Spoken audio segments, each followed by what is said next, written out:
啊，这应该是小熊给我买的压缩被子，虽然有点儿脏，不过还是要夸夸他的用心。惨了，这下该怎么解释？妈，等一下，这玩意要先处理一下才能用，不然会扎肉很疼的。那好吧，再信你一回。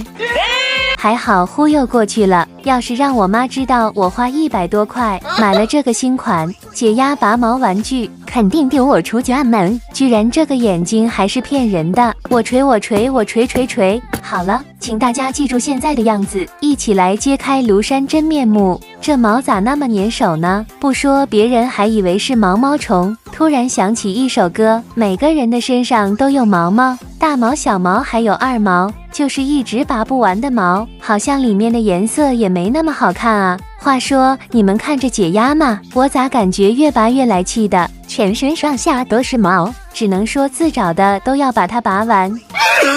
搞了半天，好了没？差不多啦，你看这毛多舒服，这熊猫身上的颜色也是够七彩斑斓的，怎么甩都甩不掉。突然想到一个好方法，拿我妈的除毛器刚刚好，就是好像有点儿问题了，惨了，声音都变了，你们可别说啊，不然我不止连家门都进不了，屁屁还会开大花。真的好解压，解压到疯狂的那种，你感受一下。你给我出来，臭小熊！这就是你给我买的所谓被子？没毛病啊，这毛毛确实能做被子啊，不信你问问大家。